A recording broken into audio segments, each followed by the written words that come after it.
Hey, everybody.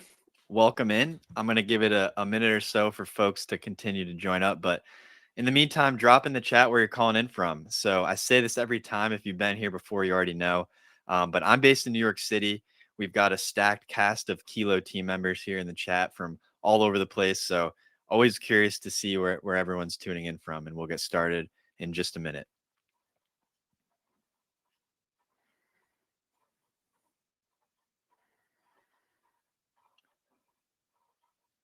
I see South Bend from Joshua. I think I've seen that a lot in the past few webinars. Have you been here at the past few? Because and maybe there's just a lot of Kilo coders in South Bend. Curious. Yeah, that's what I thought. That's funny. I see Venezuela, Kenya, Bangkok. Awesome.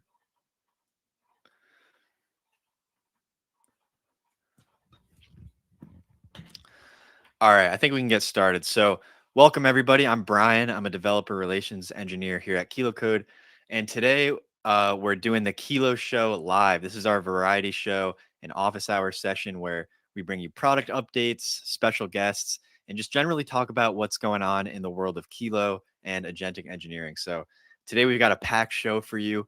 We're going to cover some new product updates, including some really cool stuff in Slack, Cloud Agents, and the CLI. Then we've got a whole crew of special guests, including Emilie, COO and VP of Engineering at Kilo, who's joining us to talk about what it's like managing engineering teams at Kilo, which I think is going to be a really interesting conversation. And then after that, I'm going to be interviewing Scott, our CEO, and we're going to dig into some stuff around model freedom and what it means to have access to frontier models across, all of Kilo's interfaces. And then Ari is going to join us to talk about a brand new stealth model that just dropped. And honestly, this one's pretty fun and exciting. And then we're going to wrap up with Brendan from the Kilo team, who's going to talk about a recent blog post that he wrote and some more information about leveling up your AI coding game. So yeah, that's the agenda. And I should have skipped to this slide before I started rambling there. But I think it's going to be a really fun one. We got a lot to cover, and we'll dive in right now. And as promised, we'll pick 5 people from the audience to give $50 of Kilo credits to after the show. All right, so let's kick things off with some product updates. We've been shipping a lot lately, as we always do, and I want to walk you through a few things that I think are really going to make your workflow a lot smoother. So the first one is Kilo for Slack. And I'm not sure if you heard, but this morning we officially launched our Kilo for Slack tool, which lets you access Kilo from where your team already works. So all you need to do to get started, and we can just go through this live real quick, is go to your Kilo dashboard, go to integrations, and click to configure Slack here. It'll take you to Slack to give the necessary permissions. Takes about 30 seconds or less. And you're also going to want to make sure that GitHub is integrated too, so that the Kilo for Slack can have access to your code bases. And then once that's integrated, you just go over to your Slack workspace. And this is just a demo workspace I created. And you can either DM Kilo directly, like I did here, just to say hello, or you can add it to a shared channel and tag Kilo when you want to talk to it. And you can do things like ask questions about your repository. So we could say maybe at Kilo in the shared channel, tell me what Kilo Man is. We're going to talk about a lot about Kilo Man in this session today. And you'll send the request, and then it will show this emoji that it's working on it. And when it's done, it'll give a response and link to any relevant resources. You can also use it to make actual code changes. So you could say, let's go to a DM here, add a toggle in Kilo Man that switches between dark and light mode themes. And it will start working on that request. And then when it's done, it'll link to a PR that it created with that change. So Kilo will, process your request through Slack, and then it will make the change in Cloud Agents and automatically push it to a PR. And just for context, this has already been the fastest growing internal product on our own team.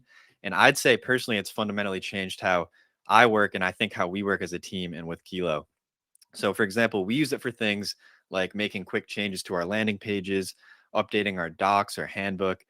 fixing bugs and doing quick implementations to Kilo or the CLI without ever leaving Slack, and in a place that's visible to our entire team. So if your team uses Slack, give it a shot and let us know what you think. And I think for the interest of time, we have to jump. Oh, there it is already. I was going to say we have to jump away, but it already answered. So it read our repo when I asked it what Kiloman was, and it gave us this answer that Kiloman is a modern 2D side-scrolling platformer game built on Next.js, where players control the Kiloman character through a challenging level feature. And then it linked out to the repo here. So you can ask it information, you can get answers to questions that would normally require you to dig through the code base, or you can make actual code changes via Kilo. So let me know what you think about that, and if you're interested in trying it in the chat, because I'm curious. And by the way, if you have questions at any point, feel free to start throwing them in the chat now, because we'll by the end we'll do a Q&A, and we'll make sure to get through as many questions as we can. I'm just going to go ahead and check the chat now to see if there's anything. All right, great. So the next thing that I want to talk about is something that we just added to Kilo's cloud agents, which is called canned demos. So we'll head over to the Kilo dashboard here. And if you're not already familiar with cloud agents, it's how you can access Kilo from your browser without needing a local machine. So it's the same Kilo interface you're used to, same powerful coding agent, but you just go to app.kilo.ai/cloud, and you can spin up an agent and start building from your browser. So it's really useful when you're on the go, or you're on a local or on a device that doesn't have a full development environment set up, or you need to offload your local machine, any of those scenarios. And to get started with cloud agents, or to help you get started in a quick, fun, and sort of low lift way, is we added these canned demos here. So at the bottom of your cloud agent tab, you'll see these two canned demos. And what they are is pre-built scenarios that you can launch with a couple clicks and fire off a pre-built project and a predetermined prompt to allow you to see what cloud agents can do with a very low barrier to entry. And also, once you're done with the pre-canned demo, you can take the project and continue iterating on your own. So we can go ahead and just show you what that looks like here. The first two have to do with, of course, our favorite demo game, Kilo Man. And the first one is to update the player avatar. So like the little sprite that you control in a platformer game like Mario and Super Mario, to use your actual GitHub gravatar. So all you do is you click this button here to fork it on GitHub. We'll create the fork. Should only take a few seconds, as it says here. And then when that's done, we'll go back to here and we'll say, all right, we forked it. It's done. Let's go. And it's going to fire off a cloud agents. Oh, actually, we have to click engage kilo speed button here. If you don't already know what kilo speed is, our guest Scott wrote the Kilo Speed Manifesto. So I don't know, Brendan, if you want to throw that in the chat. It's an interesting read about our philosophy here at Kilo. But we'll click to engage kilo speed, and it will spin up a session with the pre-canned prompt to actually replace the Kilo Man avatar or sprite with your GitHub gravatar. So for the sake of time, I don't think we can watch it actually do that, but we'll revisit it later in the session. And in the interest of excitement in the Kilo Show live, we're actually going to pick another person who tries this canned demo in Cloud Agents to give another $50 in Kilo credits to. So we're going to pick 5 people who attended as promised, but anyone who tries the canned demo, and I'll send the link here in the chat, and emails me proof, I'll send my email as well, will be eligible to be picked for this $50 in Kilo credits. So it's a couple button clicks, and then you have a personalized version of Kilo Man and potentially $50 more of Kilo credits. So go check that out. Send me a screenshot to this email, which is briant@kilo.ai. All right, so we'll revisit that later when that's done processing. But the next thing is the CLI, and we're always improving the CLI. And one thing that we added is the condense command. So if you've been working in a CLI session for a while, your context can get pretty long. And sometimes you kind of want to reset without losing everything. So the condense command takes your current session, summarizes the key decisions and context, and gives you a fresh start with that summary as your new baseline. So I think this is really useful for long-running sessions where you've gone through a bunch of iterations and you want to clean things up without starting over from scratch. It's like compacting your conversation history into all the important bits to help with context management and performance.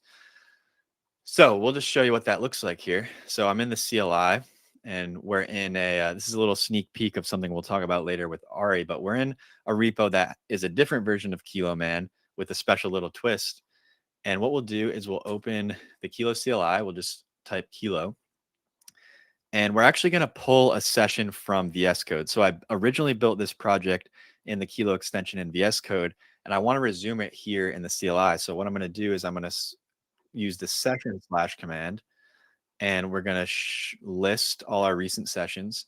We're going to go up and find the one that we started in VS Code, which is, so you can see our session from the canned agent here, update game avatar to the gravatar.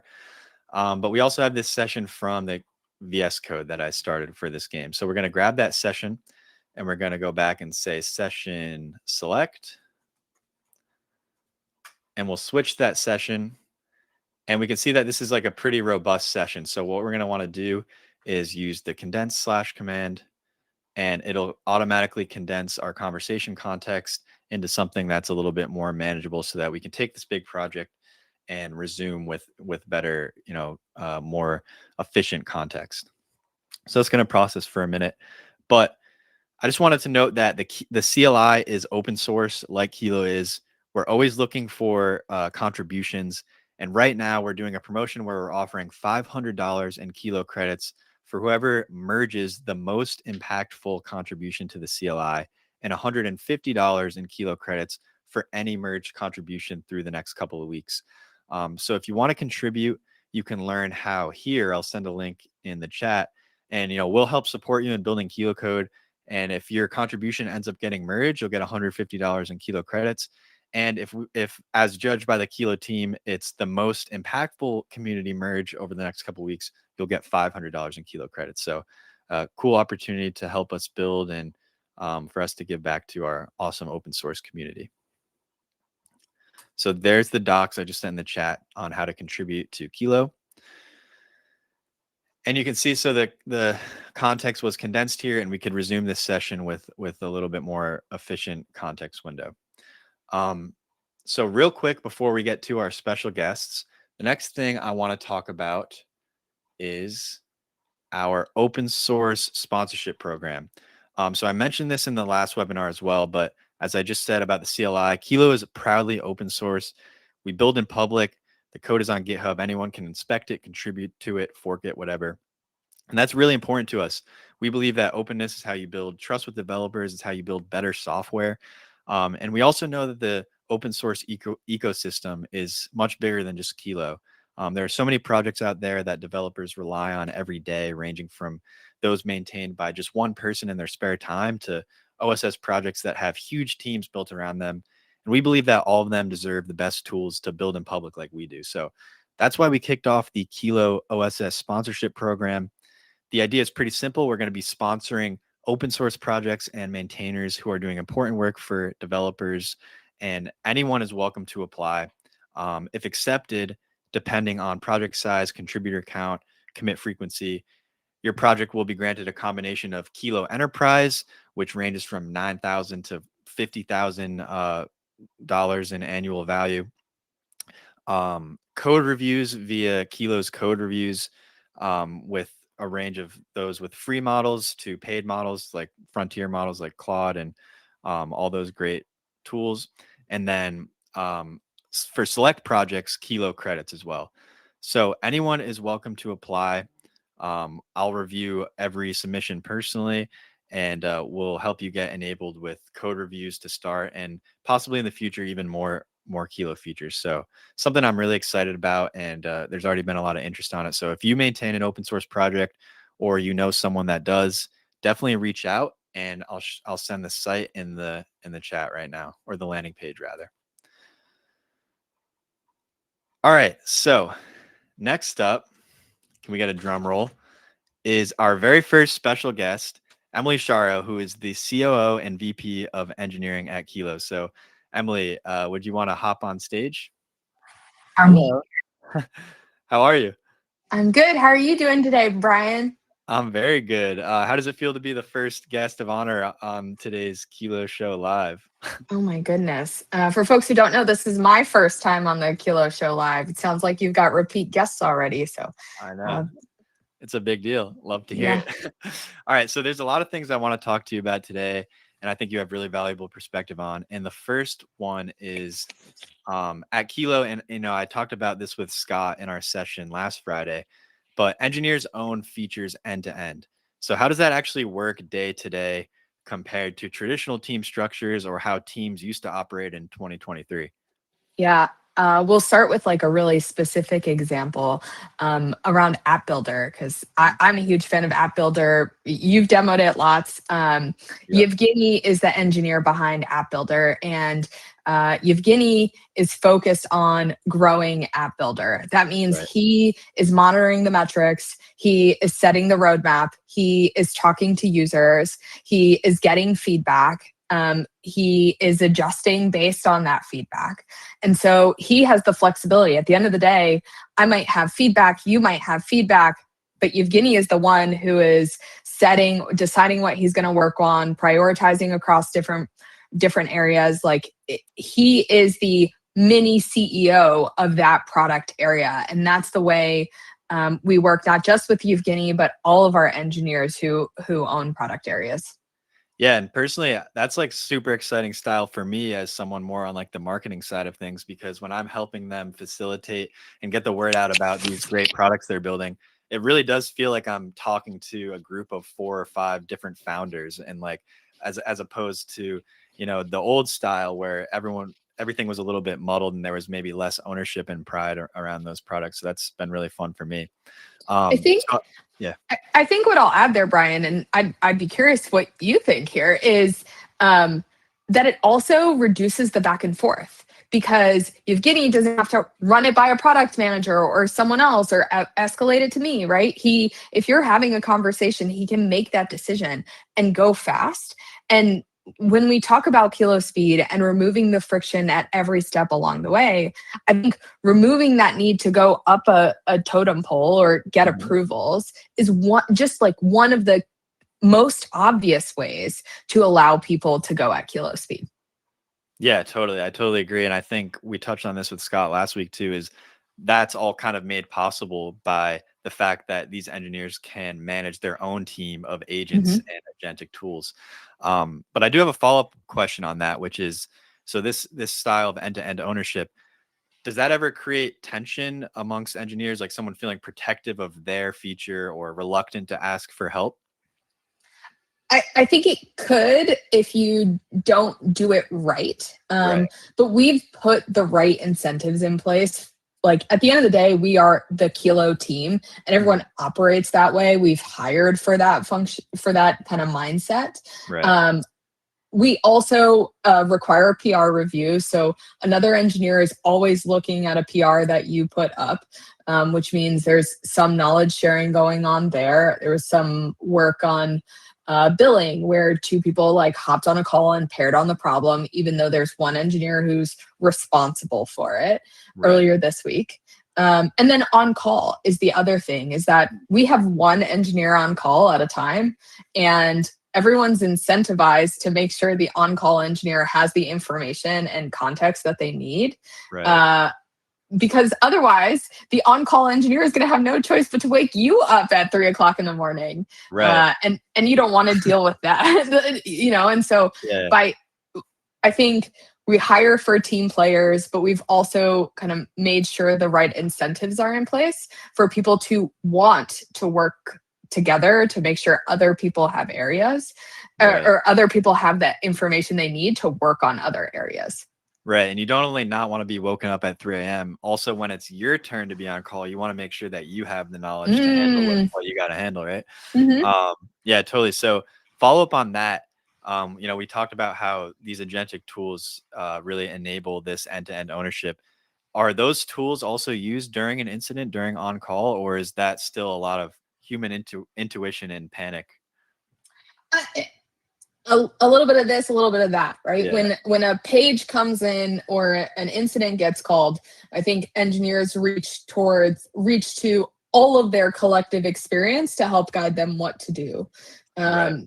An agent is going to be able to comb through logs faster than a human is, but and if you can give that agent a really strong prompt, here's what I'm looking for, go find it, see if this happened, or give me some leads, or the more direction a human can give, the better the situation. The more information, the stronger the answer you're going to get.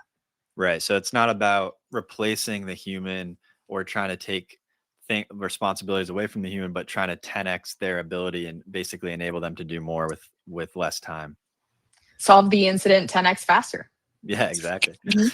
All right, so let's talk about code reviews. So traditional orgs kind of treat PRs as a quality gate and a knowledge sharing mechanism. So how does that work when we're shipping at the rate that we are? uh, yeah, and you and I were talking about this earlier this week because a problem that companies have that we're seeing in kind of broader industry data is um, PR, because people are trying to ship more code with AI agents. Yep. PRs are getting bigger. The Yep. end result of PRs getting bigger is they take longer to review. And so then people make their PRs intentionally bigger, which slows the review process down even further.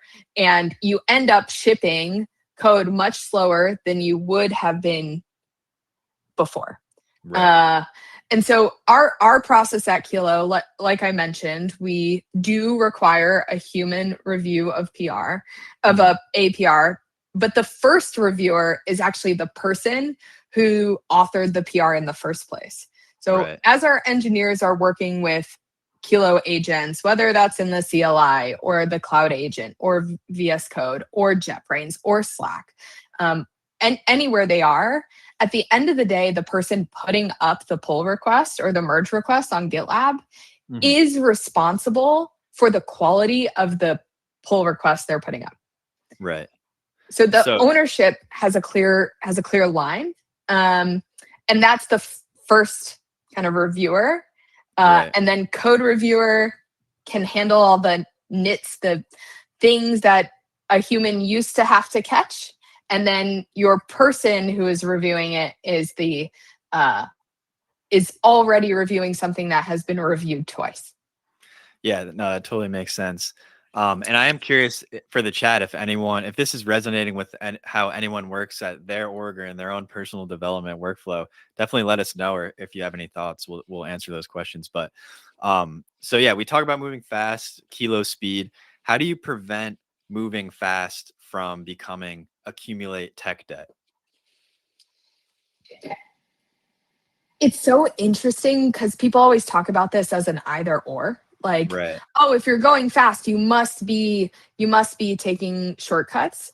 Mhm. And part of how we think about going fast, I'm reading the chat and I just laughed. Part of how we think about going fast is iterative shipping. So the part of how people end up in these situations of like spaghetti code is that they're trying to do too much at once. But by Right. focusing on shipping iterative features, and I'll give you an example from App Builder, uh, we can make it so that we're setting ourselves up. We're building a foundation that is a strong engineering foundation that we will continue to build on over the life of Kilo. So Right. App Builder launched, people have been using it. I mean, you saw some of the incredible things that people shared in the competition last week. I loved it. My husband's also a former drummer, so we were Oh, going yeah. back and forth on some of the winners there. Yeah. Um, but App Builder didn't ship images when it first came out. Right. And part of the limitation is like, we had to make sure you were using a model that supported images. And how do we make that obvious to you? And so we ship App Builder as it is, get feedback from users, understand what's important, and then we can ship images next. And the end result of that like iterative shipping is that Mhm. we build something better, we build something that's more directly correlated to what a user wants. We're getting feedback more often, more quickly, Right. and we don't have this pile of cards that we're trying to build on top of. Totally.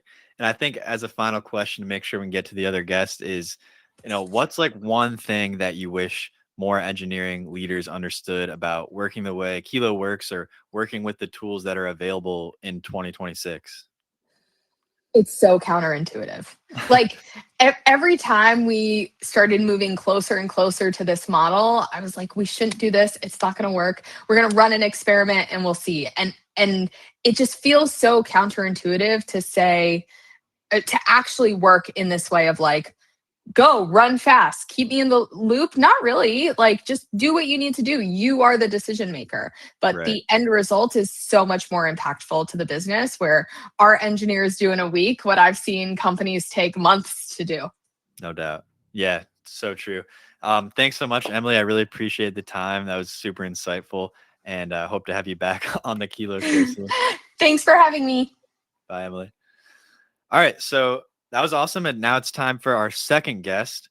So please welcome Scott, Kilo CEO and co-founder, to the stage. Hi, Hello. Scott. So after Good to your see you, stellar Brian. performance, there you go. You can't have me following a great act like Emily. I know. This is too hard to follow. It's true. That's a tough act to follow. But after your stellar performance last week, the Kilo Show team and I discussed it and decided to invite you back on after all. So no, I appreciate it, and I brought backup. I got Ari with me, who is going to be the Hey, next Ari. guest, and I think he might. He's promised no heckling, but I'm just heckling from the wings here. he's heckling from the wings. So Yeah. we'll see. No, but all serious, it's great to have you. I appreciate the time. And if I'm not mistaken, you're actually at Anthropic's office right now, so that's cool. So that kind of leads me into my first question is, you're surrounded by frontier AI right now. What's on your mind lately about the rate of innovation from model providers like Anthropic? Yeah, that's great. It's fun. Ari and I are here. You're right, at Anthropic, and it's like what is it? It's like Willy Wonka's chocolate factory, but for AI, for state of the art AI. Right. It's pretty cool. And maybe just kind of more seriously answering your question, it kind of feels like we've hit this kind of inflection point. I feel like people say that a lot, but I truly mean it. The inflection point that we've hit recently, and we're at Anthropic, and so it kind of feels really kind of on the nose to talk about here is the latest Opus model. I mean, it's phenomenal. Yeah, we're using it internally. Of course, we use all the models. We'll often kind of be architecting an Opus, coding in kind of Minimax M2.1 or GLM. And it just feels like we've kind of hit this really interesting point where the models are just like spectacular what they do. And I don't think we're replacing any humans. I do think AI is a multiplier of what the human is capable of. It multiplies the vision, the taste, the direction that the human has. But it's pretty wild. And so what I would expect to see, and I'm really excited to see, is I'm excited to see the kind of the closed source models start to close that gap. I think kind of Opus 4.5 was really kind of a breakthrough. I'm really kind of expecting XAI, Gemini, and OpenAI to have some fast follows that are kind of at similar capability levels. And then, which I'm also really excited about, the open weight models aren't pulling their punches either. Pretty spectacular to see what's come out recently. M2.1, latest GLM have been phenomenal. And then kind of word on the street is a new DeepSeek model coming out next month. Listen, I think they are, they're not ranking kind of at Opus level, but they're darn close. And I think we're talking weeks, months, not years until they're also hitting this threshold. So it just feels like we've just really hit this inflection with the sweet spot in agentic engineering. It's pretty exciting. Yeah, totally. And from my perspective, anyway, like I'm not a seasoned full stack engineer with 20 years of engineering experience, but I've seen how it's multiplied my own ability to build things, especially like using tools like Kilo, from being like very much a novice to actually feeling like I can pretty much build any demo or anything I want, which has been incredible. And that's really closed down in the last 6 months. Your Kilo mans have gotten better and better. It's true. Yeah, I won't deny it. But yeah, so we just talked about, cloud agents, app builder. Developers can access these incredible frontier models like Opus and Sonnet from the IDE, CLI, Cloud Agents, and Slack now with Kilo. So that's a lot of places to build from. How do you think about when and why an engineer would move between those interfaces?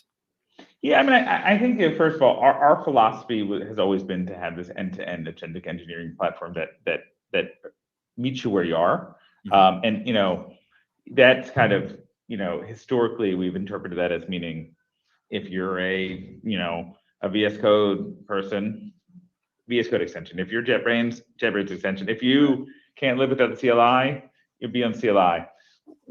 What it's kind of what we're evolving to is kind of meeting you where you are at that moment, Right. which is kind of exciting that maybe you're on the go and you've got an idea and you kind of kick off process either using Cloud Agents or through a Slack bot, and then you pick it. You're stuck on your commute. You've got an idea, and then you pick it up, or kind of you've got a long running task that I got things to do, places to be. I'm not going to leave my computer open. Kick it to the cloud. I think that's the really exciting thing, is to see that we're giving not only so many more on ramps to Kilo, but the connectivity and the continuity between the sessions, so that you can kind of depending on what you're feeling, where you are, what the task is, you can start it off wherever you are. And I mean, I just kind of maybe even like a silly funny thing. It's like I think we're borderline getting close to killing the to-do list. Like before it's like I have an idea, let me write it down. Now it's like I have an idea at Kilo. Here's the idea, kick it off. And so no longer are your kind of ideas, your to-do list manifesting in like a Trello board or Jira or like a checkbox.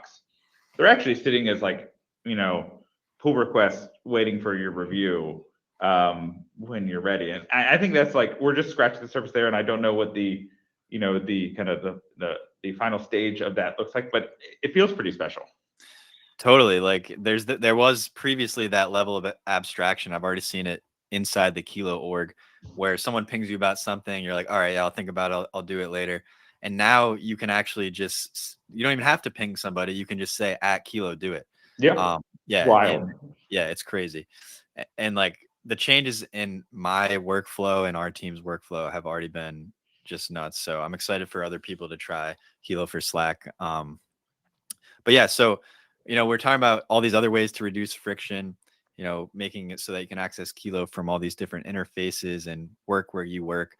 Where do you still see some friction that you want to kill, and what's still harder than it should be at this stage?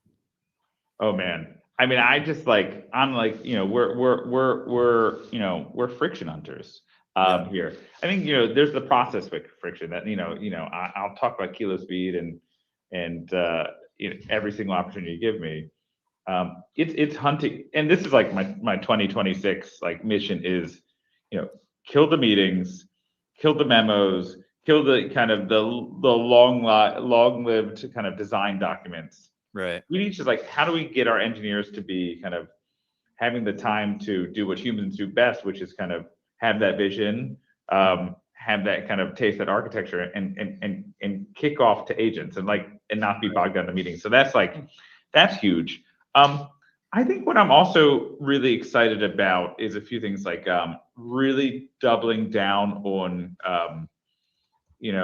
kind of a little bit of autonomous agents kicking off. We've got kind of the kind of auto fix, auto triage that is going to be coming out soon. Right now there's an issue at Kilo, please fix. There's an issue like I don't think we need the at Kilo, please fix. Right. Like I think having the agents that are whether it's a threshold or some sort of test, like kicking basically when there's an issue, starting to investigate, coming up with a recommendation, and actually even spinning up a PR and saying, hey Marius, hey Ramon, hey like here, hey on-call engineer, I got this alert, I investigated, here's the issue, I solved it, good to go. That's what I'm really, really excited about. Totally. So kind of leading into that in ways that you talk about ways where you see Kilo progressing in the future, but What about some ways that people are using Kilo right now that you didn't expect, or some kind of like surprising fun things that have emerged? I know a lot of examples came from the App Builder challenge, like people building really unique applications with App Builder, and we saw like a live virtual pet. We saw some musical apps, but I'm curious to see, what's been fun to watch from your perspective about how people use Kilo. I think it feels very timely for today since we're kind of launching it. But Slack, the Slack bot has been kind of wild. For it's launched to the world today, but we've been dogfooding it for, I don't know, 3-4 weeks. And I was optimistic that it was be well received, and it has. And so that's been a kind of not a surprise, but it's been great to see. What's been a surprise is like at Kilo, we've always focused on AI for teams, like share profiles and modes, analytics, so you can see kind of how your team's using AI and how they're doing it effectively. Kind of managing which models your team should be allowed to use. This is like with Slack for Teams, this has kind of been the first breakthrough where we've actually seen collaborative AI development. And I'll say what I mean is like, you're having a conversation with another engineer, you have an idea, you kick off a Kilo, at Kilo, and it kicks off a task. And then the other developer can at Kilo. And it's been really fascinating to watch kind of those moments of, I'll be the first to say it's like collaboration shouldn't be the default. We should do it when it makes sense. And ideation often is a great way to make sense, or trying to like, unblock yourself, through a complex idea that makes sense. And seeing those moments where, 2 engineers, 3 engineers, 4 engineers are collaborating on an issue with Kilo, that's pretty cool. That the collaborative nature of kind of KiloBot on Slack. And so highly recommend. It's pretty much been a game changer at Kilo, having the Slack bot. Totally. I totally agree. Well, I want to make sure we get to our next guest. But thanks so much, Scott. I really appreciate it. Hope to see you next week, and maybe you can just... I mean, if I make the cut, yeah. Well, hey, I'll get out of the way and let the next star of the show, Ari, there you go. Hey, Ari, how's it going? Good. So I want to ask you a question. What am I looking at here? You mean the hat or the? Yeah, so we had a really exciting stealth launch yesterday in the platform. We're calling it the model just Giga Potato. It's from a pretty big lab, and you can check out the blog post, which we'll pop in the chat to learn a bit more. But we've been waiting for this one for a while. We started testing it internally, and it was ready to go. Really big context window, and also tremendous output. So I think this is the kind of model that you can really like push to the limit. Whether you're working on big refactoring projects, maybe big, like you want to start with KiloBot and then move into some bigger kind of visioning projects for building something larger in your org. Really great model to test out. Yeah, totally. So I think one thing worth highlighting is we mentioned the instruction following. It's showing exceptional discipline with system prompts. I guess like, can you shed a little more light onto what the point of stealth models is and like why labs do it? And we get some information from our own internal testing about what it's good at, but I'm curious for your thoughts on that. Yeah, sure. So, our mission at Kilo is really to give as many people access to as many tools as possible. And that includes different models from as many labs as possible, open and closed.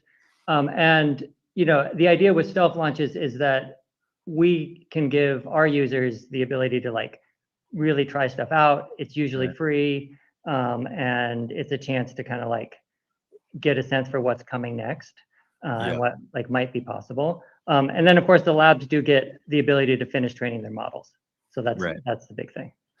Yeah, so I'm curious if anyone's tried Giga Potato yet, but if anyone's been to any of my previous webinars where we were focused on like a new model or a stealth model, you'll know that our litmus test for a new model is, can you guys guess it? It's Kilo Man, right? Guess. So Okay. sorry. So yeah, we give these new models the same prompt, which is create a modern detailed 2D platform game called Kilo Man with a humanoid character that has to avoid obstacles and moving monsters to reach a final goal. Should be full screen, black and yellow theme, all that stuff. So I'm gonna pull up Giga Potatoes version of Kilo Man, and then I'm gonna show you the other versions that some of the other Frontier models created in the past few months. And I want to let the chat decide which one is your favorite. And Ari, you can give us some insight into that too, or you can give us your opinion as well. All right, so this is, and I hope you can see my screen. This is Giga Potatoes, and I might need to reboot my server here. Hold on one second. I'll show you a different one first. I have it running locally, so that's a classic live demo gremlin there. So this one is Spectres, so which was another stealth model we launched a while ago, and pretty smooth playability here. We got a very vivid background with like a health bar. I'd say this was like one of the more complex ones we did. And this was from a single prompt? Yeah, single prompt. Oh. Yep. So we just said, spin up this. It was a pretty robust prompt, and I can share it later. But spin up this modern game with a fancy background and a avatar and a player and all that good stuff. And then this one was Opus's, which maybe might be my personal favorite. It's very detailed. I don't know if you can see the avatar here is like a little humanoid whose like legs move. The monsters have like teeth and eyes. The background is very detailed. There's key commands to restart the game and all that good stuff. Curious in the chat if anyone's what anyone's thoughts are. Checking right now. All right, and then this one is Gemini 3 Pro. So this is maybe the flagship version of Kilo Man. And to be transparent, I did add some additional prompts to add the Kilo branding here. But this one is very classic, very reactive avatar. I've probably played this level 10,000 times at this point. This part is the hardest. But Brian, yeah, I hope you now have the high score. You have the high score. I sincerely doubt that, to be completely honest. But yeah, so these are the Frontier models, and I'm curious what anyone else's or what everyone's thoughts are about which is their favorite of these while I pull up the Giga Potato version. I'm going to check the chat real quick. And yeah, we actually spun up a multiplayer version of this version of Kilo Man too recently. So maybe in a future webinar, this would be fun. We could do the whole audience jumps in and plays a game of Kilo together. But I'm pulling up this thing. That'd be great. Looks like some strong opinions in the chat. I still really like the Opus version. Can you share the chat comments, because I'm spinning up the Giga Potato version? It seems kind of split between Gemini and Opus. No. Okay, so not so many people for Spectre. I will say the background for Spectre was a little bit loud. Maybe it's especially via the screen sharing here. So it felt like the buildings were coming apart. Yeah. Is that what someone said? Okay. Oh, there we go. Sorry about that. Live demo, little glitch there. But this is the Giga Potato one. So this one was like I found to be very classic and simple. And I will say, we said that there's a slider here to adjust the jump height. We did say that Giga Potato was really good at following instructions clearly. And I did say create like a simple modern game. So I'd say that satisfies this. And one thing that kind of shocked me about this one is that it has flying monsters, which is a little new thing over here, which kind of caught me off guard. So I thought that was a pretty cool animation to come up with in just one prompt. So maybe after the webinar, we can, share all of the different versions of Kilo Man, and everyone can vote on there. I see a lot of great comments, but so yeah, real quick, Ari, I know we have some other news if you just want to share before we start chatting with Brendan. Yeah, so with the Slack bot, we kind of already shared, but we launched it with our partner Minimax, so totally free for the first week. I definitely check it out. I think we've already said it several times, but we're all using it internally pretty much all the time, every day. So I have big dreams for Kilo, for Slack. And then we also have a special guest who's going to come on just for a sec to say hi. Hi, everyone. Nice Hello. to meet you all. I'm Shreya. I'm from Anthropic, and I sit on our go-to-market team. I sit between our customers and all of the other teams at Anthropic, our product, our research, our applied AI teams. Next week, we will be having a webinar focused on using Opus and Sonnet. Yay! We'll bring in Marius, who some of you have met before from our applied AI team, to talk through best practices, what we've seen work really well for Opus models versus Sonnet models, and sort of how to optimize your usage to get the most out of Claude models. So excited for that. That is next Thursday, January 22nd at 12 p.m. EST. Thanks so much. We're looking forward to it. And yeah, super excited. We're really going to be diving into sort of how to orchestrate between Opus and Sonnet and Haiku and different flows and the real workflows that we're seeing our customers use. So it should be really cool. Yeah, awesome. Thanks so much, Ari. Really appreciate it. Hope to see you on a future episode. Looking forward to it. Yeah. All right. So moving on to our last but still very special guest, Brendan, if you want to hop on stage. How's it going? Hey, Brian, how's it going? It's going really well. Yeah, I'm excited to have you here again. I'm sure most of our audience already knows you from also being a webinar veteran, but I'm excited to chat about, some things you've been thinking about over the past week or so. Sure. Yeah. I mean, I think this has been a great episode, and a lot of it goes directly to what I've been thinking about. Yep. We've been shipping a lot of new stuff. There's always new models coming. But the thing that I've been putting a lot of time behind thinking about is like, how do professional engineers really adopt this into their workflow? Right. Because I think we see a lot of great demos of this, right? We've got a very opinionated view of that, right? I'm so glad that you are able to have Emilie on to share our opinionated view of the world. And that's great, I think, as leaders think about how they're going to adopt AI and integrate it. But I think there's lots of folks, right? There's engineering leadership, there's team leadership, and there's engineers, all of whom are trying to answer this question. And I think the problem is, like, this slide says the problem isn't vibe coding, but vibe coding is the problem in the sense that, like, it's given us this oh, hey, we can one prompt and get things done, right? Right. But we've seen that sometimes is true and sometimes not, right? Like, we've seen that, again, I think our adoption of Kilo on Slack has shown us that a huge way. Like, sometimes it's great to, like, get something really fast done.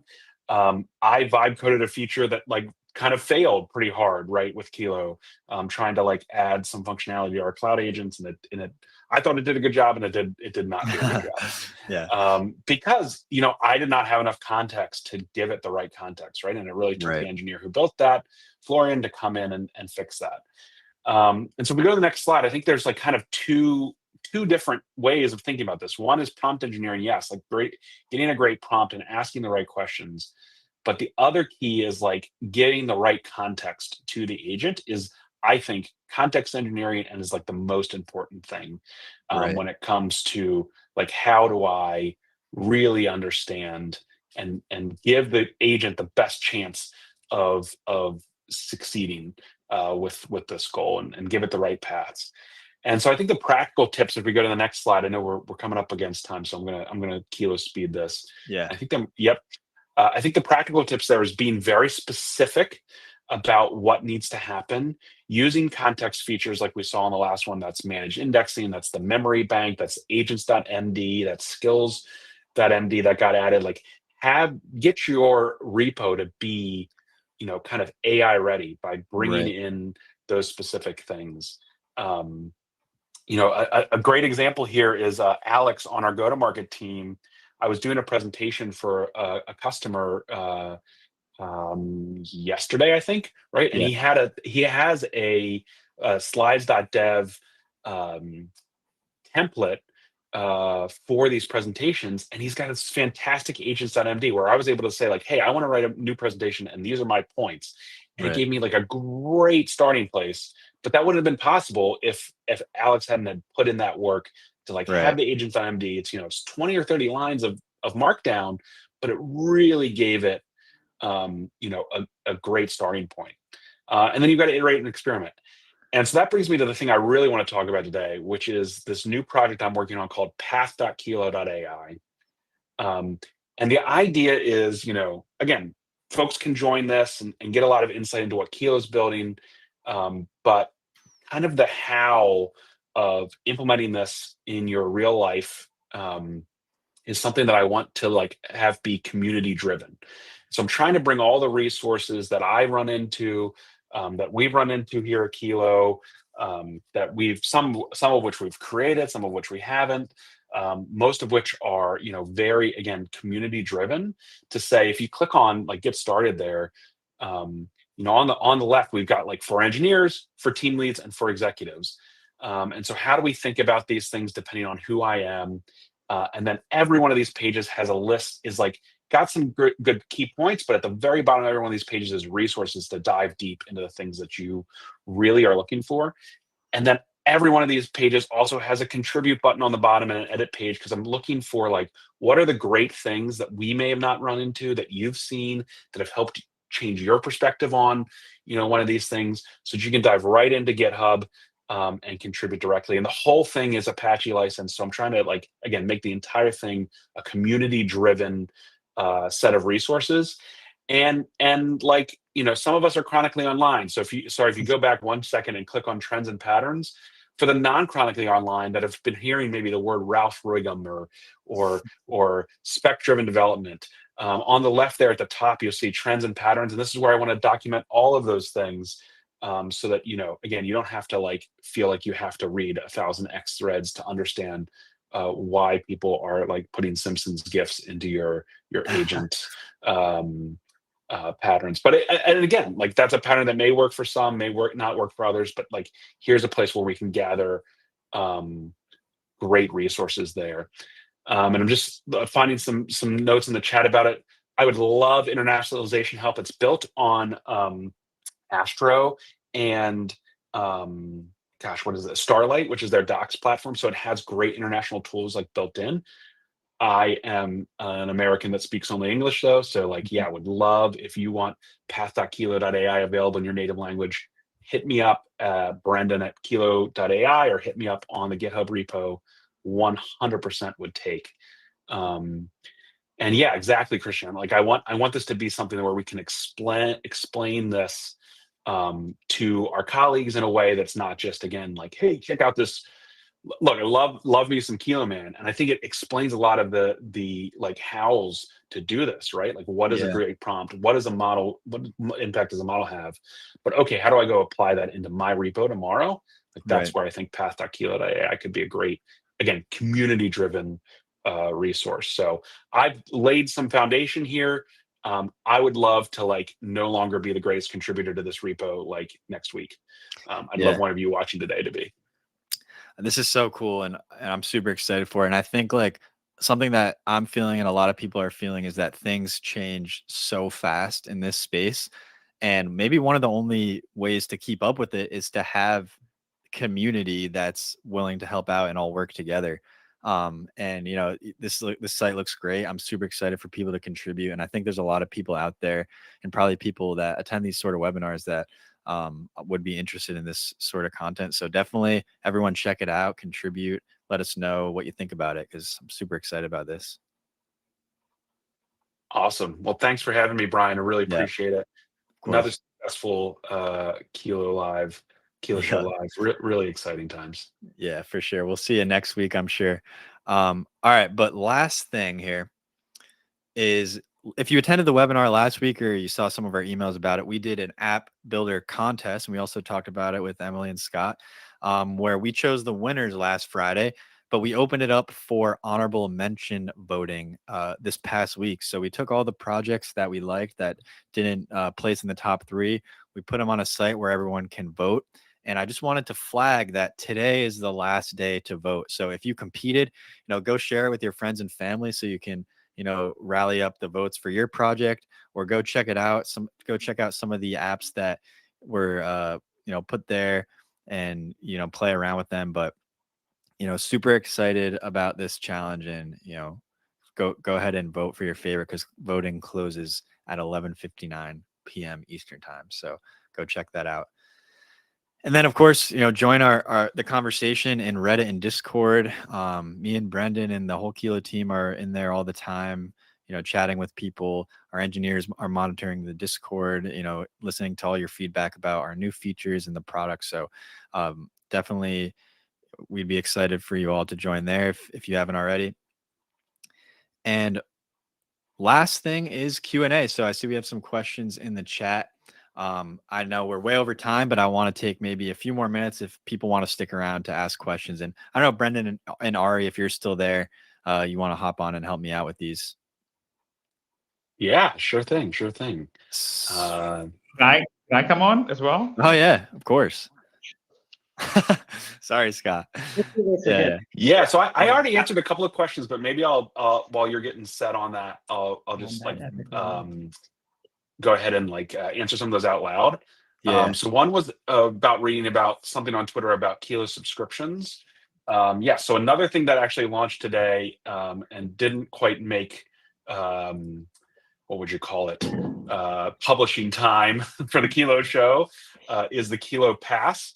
And so I put the link in the description there, or in the notes there, chat somewhere. There's a link for you to check out. And the idea is that it's still in line with our concept that whatever you pay for in AI inference should be what you get in AI inference. But we have some folks that are using so much of that we want to be able to reward and bonus those folks that are using it. And so it's a way to basically subscribe to, hey, I'm going to need $20 of Kilo AI every month. But if I do that, Kilo is going to help support me by giving me bonus credits that unlock at the end of my month. And so you take a look at that. It's just another way of consuming those AI credits. But again, every dollar that you put in, it's $1 in AI inference you get out. So that's really plus critical. the credit boost. Plus the credit boost, right? Plus, right? Yeah. Plus dollars on top. Not we don't want to limit you and rate limit you in order to make money on that. We want to make money by you using more Kilo.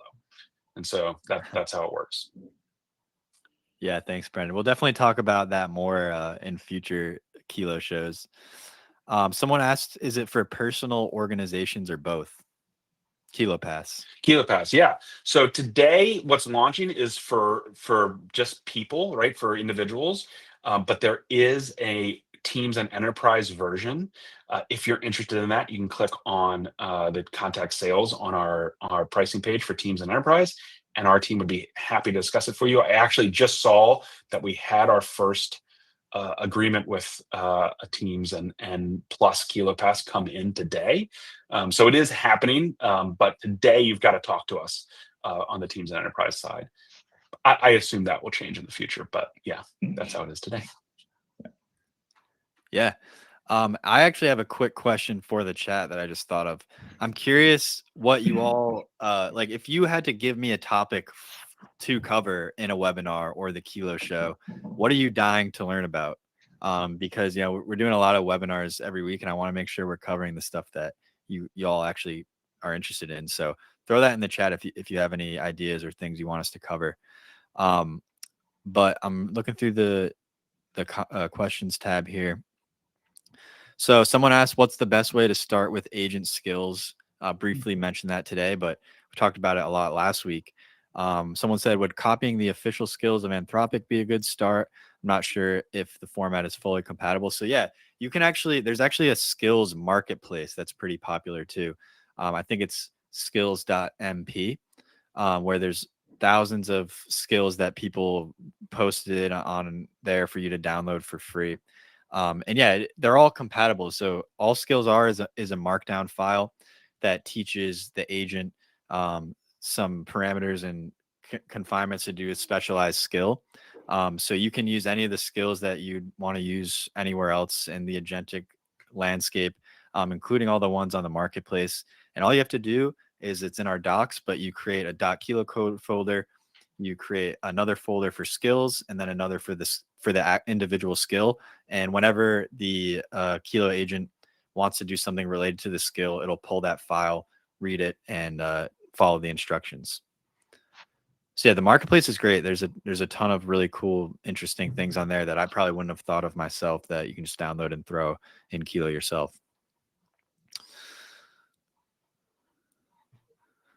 And then someone said how to get involved with Kilo in a way that doesn't feel like trying to drink the ocean. So I'm assuming you mean how to contribute. Well, there's a lot of ways you can do, like little minor contributions. We're always like looking for being open source. We're excited to have any kind of contribution. I don't know if Brendan, like you have some more ideas, but like I said, we're doing the CLI, contribution challenge. So anything that you contribute that gets merged to the CLI, you can get $150 of Kilo credits. So one way is you could just ask Kilo about Kilo. There's actually a new button in the agent manager in VS Code that allows you to create a PR with one click. So you can just fork or clone the Kilo code repo. Ask it if you're not super technical, you're gonna say what's a small improvement I could make to Kilo or the CLI here. Submit a PR and then we'll check it out and maybe it'll get merged. So yeah. And definitely, if you're not in the Discord already, join that. And it's always a good idea to find out, are other people thinking of the same kinds of things, Right. improvements, and maybe collaborate or help improve the idea. Totally. All right. Just making sure there's no more stragglers, but yeah, so I think that's a good place to end it. I know we're pretty far over. If anyone has more questions, you can totally hit me up on email, briant@kilo.ai. We'll send a little webinar recap later in the day, and we'll pick those 5 people who won the Kilo credits. And also don't forget, if you send me a screenshot of you using the canned demo in Cloud Agents, that's another chance to win Kilo credits. So definitely do that. And excited to see you all again next week for the next episode of the Kilo Show. And thanks to all our guests for joining. Thanks, Brian. Thanks, Have a everybody. great weekend. Bye, everybody. Bye. See ya.